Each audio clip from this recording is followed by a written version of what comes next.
O objetivo desta aula é conhecer características fundamentais da linguagem das histórias em quadrinhos, para que você possa produzir conteúdo usando esta linguagem.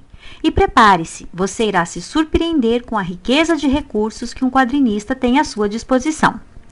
Para tanto, vamos começar com esta pequena reflexão. Tente lembrar de todas as pessoas que você conhece.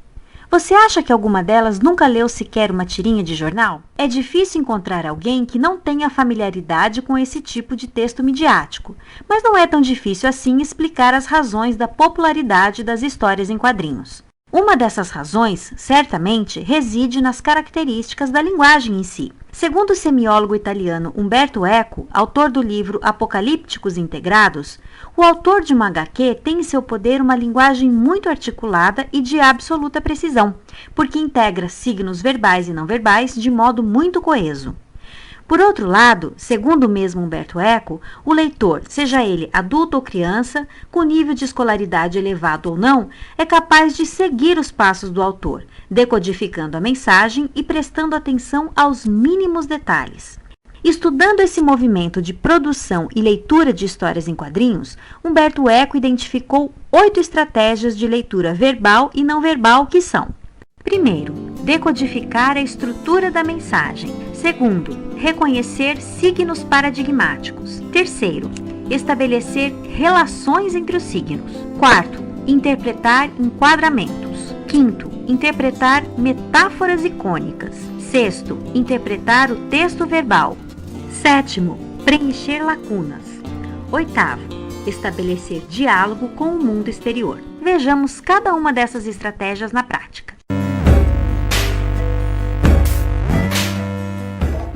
Quando abrimos uma revista de história em quadrinhos ou quando localizamos a seção de tirinhas do jornal, a primeira coisa que fazemos é decodificar a chamada estrutura da mensagem, que nada mais é do que o modo como os quadrinhos com os desenhos, balões e textos estão organizados. Rapidamente, e quase sem ter consciência disso, identificamos o número de quadros por tira, o número de tiras presentes numa página, os tamanhos diferentes dos quadros, as cenas que são desenhadas sem o enquadramento com linha preta. Essas variações nos quadros servem para dar ritmo à narrativa e indicam os eventos mais importantes para que a gente compreenda a história. Nós também rapidamente damos significado aos quadros que têm texto e aos que não têm, e estabelecemos relações entre os quadros. É o que acontece nesta página retirada do livro Narrativas Gráficas do quadrinista Will Eisner. Trata-se de uma cena da novela gráfica O Espírito, editada por Eisner nos anos 40. O personagem é um investigador tido como morto, que monta sua base em um cemitério e parte de lá para combater o crime. Veja como esta página foi estruturada. A primeira tira tem 2 quadros estreitos, sugerindo velocidade enquanto o personagem corre para chegar ao local onde encontra um prisioneiro. A cena da chegada tem o dobro da largura dos 2 primeiros quadros e mostra amplamente o local, um laboratório de astronomia. É como se fosse uma panorâmica do lugar. A segunda tira é composta por 2 quadrinhos pequenos que valorizam os textos dos balões e o rosto dos personagens,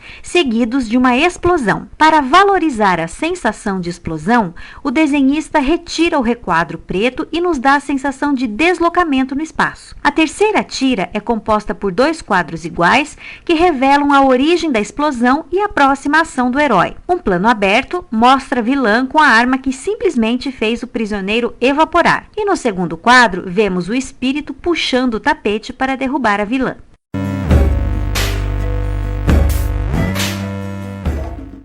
Como você deve se lembrar, signos são alguma coisa que está no lugar de outra, representando alguma coisa para alguém. As interpretações dos signos variam de época para época, de lugar para lugar e até de pessoa para pessoa. Mas essa variação diminui na medida em que o signo se torna um estereótipo, isto é, na medida em que remete ao significado cristalizado na sociedade e assim um número maior de pessoas passa a interpretar aquele signo daquele mesmo jeito. Estereótipos podem ser ruins porque muitas vezes cristalizam preconceitos, mas no contexto específico dos quadrinhos, servem também para representar uma ideia com objetividade e clareza. É o caso dos estereótipos para personagens comuns como a mulher fatal e a mulher angelical. Rosto oval, por exemplo, é um ótimo signo para representar mulheres dóceis, enquanto um rosto anguloso representa melhor uma mulher perigosa. Sobrancelhas retas ou arqueadas, lábios carnudos ou finos, unhas pontiagudas, etc., são exemplos de signos paradigmáticos, isto é, signos modelo para representar uma ideia. As histórias de super-heróis são cheias desse tipo de signos.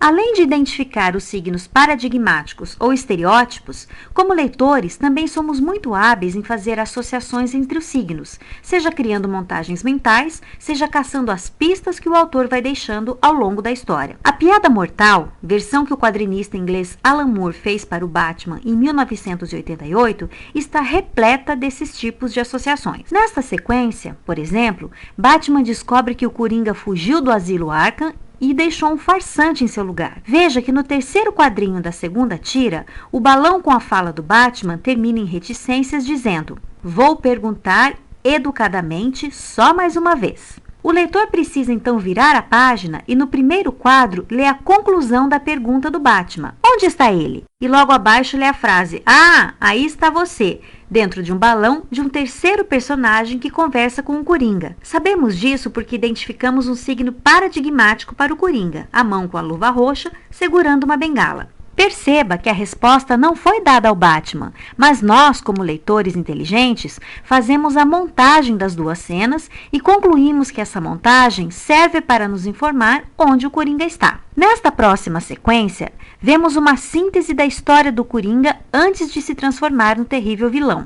Em 4 quadrinhos, sabemos que ele era um comediante desempregado, precisando desesperadamente de um trabalho e remuneração para sustentar a mulher grávida de 6 meses.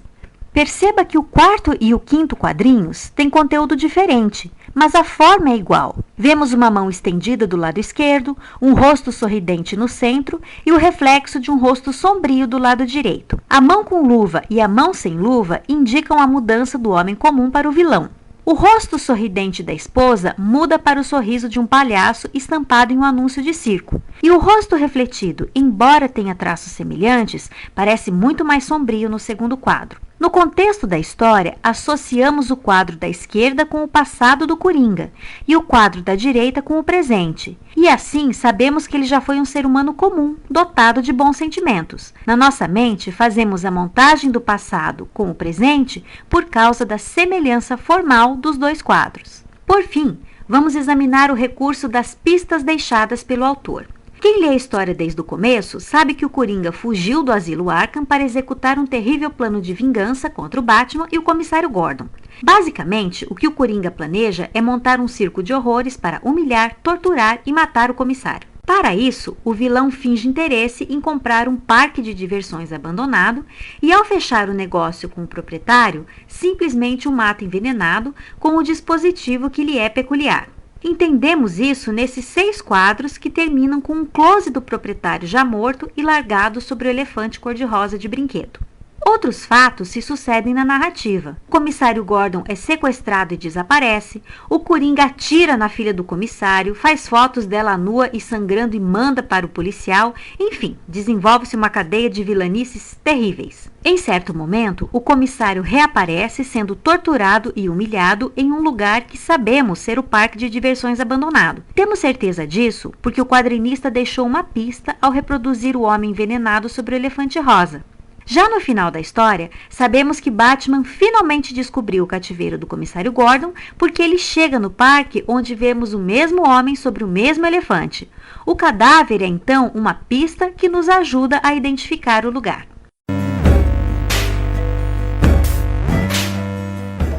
Os quadrinhos reproduzem os mesmos enquadramentos do cinema e do vídeo. Assim, os planos abertos são os mais objetivos e nos ajudam a identificar, por exemplo, o lugar e a época da narrativa, pela abrangência dos detalhes que apresentam. Já os planos fechados são mais subjetivos e servem para criar mistérios sobre um personagem ou um lugar, ou então revelam aspectos do corpo ou da personalidade de um personagem. Neste primeiro exemplo, temos Miller, personagem do álbum Matrix, que complementa a franquia iniciada com o filme. Ele sai da caverna onde os seres humanos se escondem das máquinas e vai à superfície para procurar sementes de trigo para plantar e poder oferecer às novas gerações a experiência de partilhar o pão. No momento em que ele chega ao depósito abandonado de sementes, o desenhista elaborou um plano aberto, em perspectiva, para que possamos identificar com clareza o lugar. Na segunda tira, vemos um plano fechado do mesmo lugar, sem o requadro preto e sem muitos detalhes, porque o objetivo é evidenciar a ação do personagem recolhendo as sementes. Neste outro quadro, retirado de uma adaptação do conto A Cartomante, de Machado de Assis, o autor, Newton Foote, escolheu um super close para apresentar a cartomante ao leitor. O plano fechado, subjetivo e focado no olhar da personagem cria uma atmosfera de mistério, provavelmente compreendida com muita facilidade pela maioria dos leitores.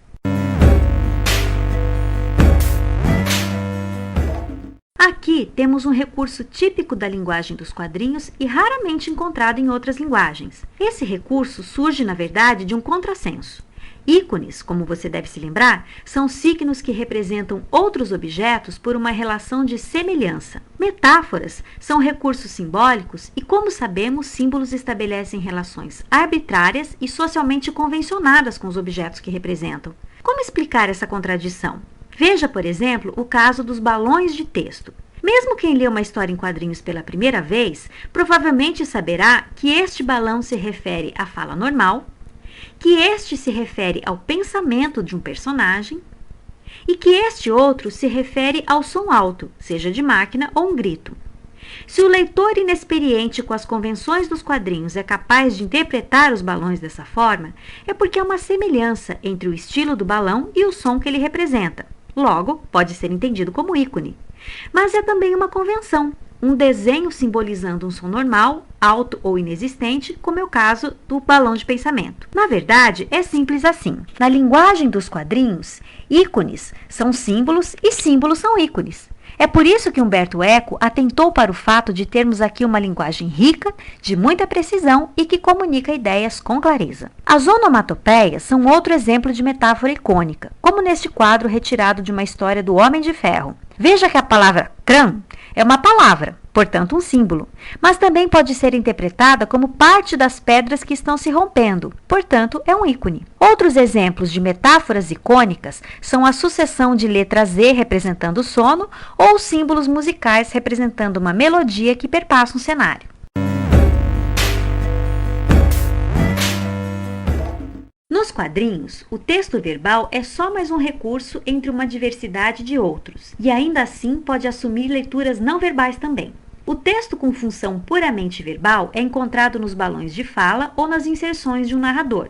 Neste caso, o visual é tradicional. Entretanto, em situações nas quais o autor quer, por exemplo, enfatizar palavras ou sugerir elevação do som, o texto pode ser realçado com informação não verbal. É o que acontece nesse caso, em que o aumento do corpo da letra e o negrito representam um grito. Finalmente, o texto pode também ser decorativo para enfatizar a atmosfera geral da fala, como neste caso, em que a voz esganiçada de um morto-vivo é visualmente enfatizada na letra.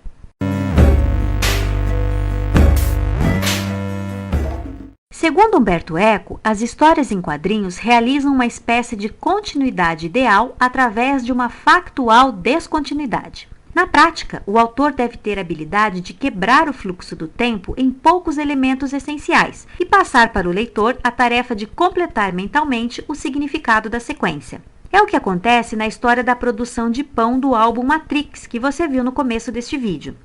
Após conseguir as sementes, Miller as cultivou em laboratório, fez o trigo crescer em uma estufa, colheu os grãos e começou a preparar o pão.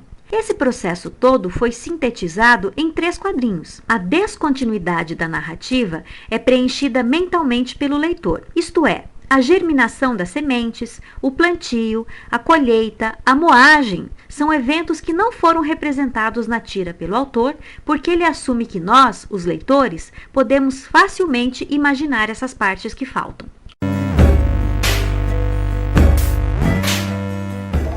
A narratologia área do conhecimento que estuda cientificamente o modo como contamos histórias, usa o termo diegese para se referir à realidade própria da narrativa ou mundo ficcional, em oposição à realidade externa de quem lê. Numa história, o tempo e o espaço fazem sentido dentro da trama com suas particularidades, limites e coerências determinadas pelo autor.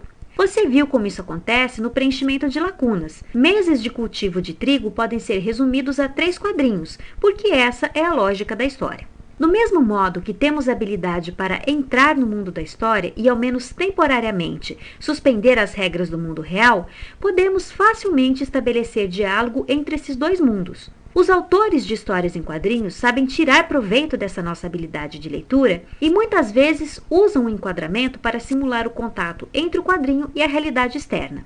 Assim, por exemplo, o personagem conversa com o autor intervém com um lápis ou pincel no quadrinho ou introduz algum som ou objeto incoerente com o mundo ficcional. É o que acontece nessa tirinha do Maurício de Souza, em que o Cebolinha tenta tirar a sujeira do Cascão, que, para nossa realidade, é de desenho, portanto ele apaga com a borracha do desenhista. O diálogo com o mundo exterior também é recurso humorístico desta tirinha do Hagar. A graça vem dele poder ler o balão de pensamento da sua esposa Helga, mas na verdade quem consegue fazer isso é o leitor que está na realidade de fora do enquadramento. O contraste dos dois mundos é que gera a piada. Ao se familiarizar com essas 8 estratégias de leitura, você também pode se tornar autor ou autora de mensagens que usam a linguagem dos quadrinhos. Caso não tenha habilidades de desenho, tente usar aplicativos como o Strip Generator, que oferece todos os elementos básicos, tais como estrutura de páginas, personagens, balões de diversos tipos, metáforas icônicas e toda sorte de objetos para compor cenários. E aí, vamos tentar?